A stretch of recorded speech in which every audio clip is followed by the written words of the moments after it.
Hello, and welcome back to Real Estate Unlocked.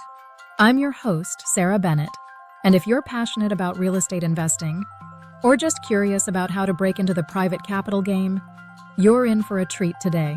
We're diving deep into a fantastic blog I stumbled across on caraconde.com called Raise the Roof and Capital with 506B, Cara Conde's Guide to Indy's Hottest Investments. This blog is a goldmine, folks. A 4,000-plus word masterclass on Regulation 506B, a powerful SEC rule that's transforming how investors fund commercial real estate deals. And it's all brought to life by Cara Conde, who's widely regarded as the best commercial real estate agent in Indianapolis. So grab your coffee, get comfy, and let's unlock the secrets of 506B together. Okay, let's start with the big picture. What is Regulation 506B and why should you care? Well, as the blog explains, 506B is part of the SEC's Regulation D, a set of exemptions that lets companies, like real estate syndicators, raise unlimited capital privately without the hassle of a public securities offering.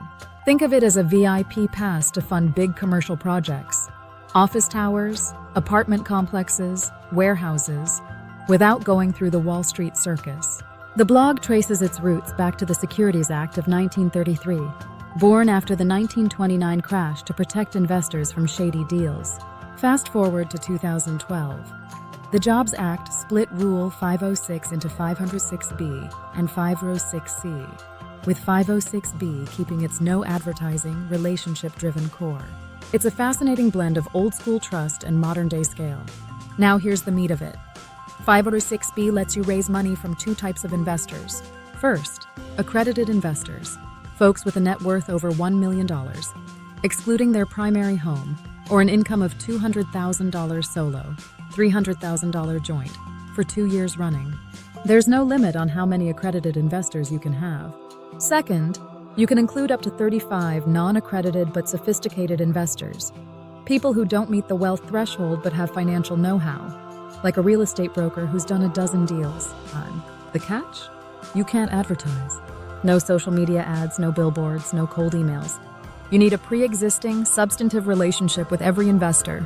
Think 6 months of coffee chats, not a random LinkedIn message. The blog really hammers this home. The SEC's strict. A 2015 case fined a firm $50,000 for a public webinar. Yikes. Let's break down how this works in real life. The blog gives a killer example. A $30 million industrial park near Indy's I-465, leased to FedEx. The syndicator gathers 30 accredited investors. Think a Pacers co-owner, a Lilly exec, each tossing in $800,000, and 10 sophisticated non-accredited folks, like a trucking VP, at $600,000 each. They've met over years at local events, no cold outreach. The pitch?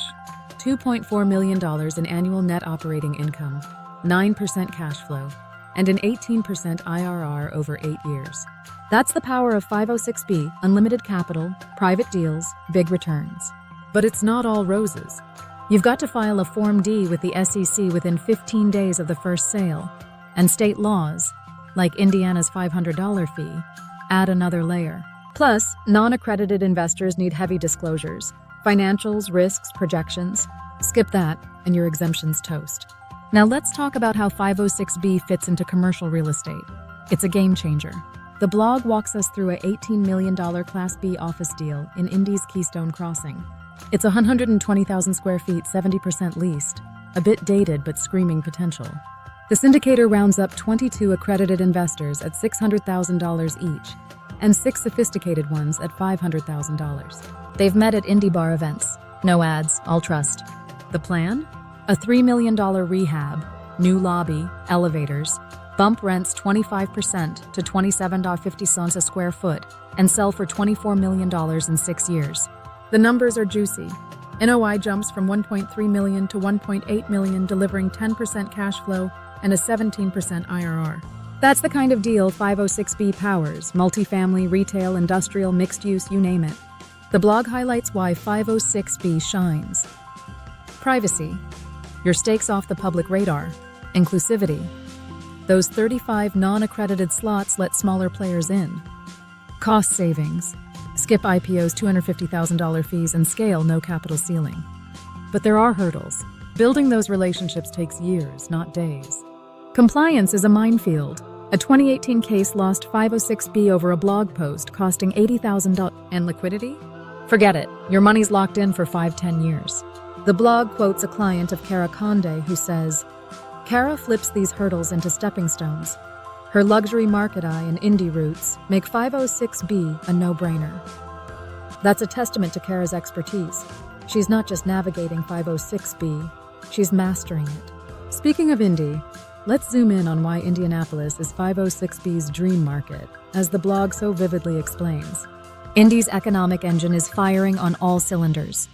Salesforce's 1,500 jobs, FedEx's $1.7 billion hub, the Indy 500's $350 million annual boost. Commercial deals hit $1.5 billion in 2024. Multifamily up 18%, industrial 22%, per CoStar. At $275 a square foot downtown, Indy's a steal compared to NYC's $800, making 506B raises go further. The blog nails why 506B fits Indy like a glove. Its 2 million metro population fosters tight-knit networks. Sponsors don't need ads. They tap local wealth through personal ties. The blog's case study is gold. A $14 million mixed-use project near the Cultural Trail. Retail base, 60 condos. Cara Conde orchestrates the 506B raise with 20 accredited investors at $600,000 each and 6 non-accredited at $400,000. She hosts a private tasting at St. Elmo's. Steaks, slides, an 8% cash flow pitch, 16% IRR goal. NOI jumps from $1.1 million to $1.5 million. Value hits $18 million in 4 years. A client raves. Cara hears Indy's next note, Mass Ave, Westfield, before it plays. That's why she's the best commercial real estate agent in Indianapolis. Her market insight is unmatched. Let's get practical. How do you master 506B? The blog's playbook is a masterclass. Step 1. Define your goal. Cash flow at 8 to 12%. Equity at 15 to 20% IRR, or tax breaks. Step 2. Vet sponsors like a detective. Last 5 deals IRR. Any defaults, audited books. Step 3. Network. Hit Indy's IREM or BOMA events, or tap Cara's Rolodex. Step 4. Dissect the deal. Cap rate 6 to 8%. Debt coverage 1.3 plus. NOI growth 3.5% a year.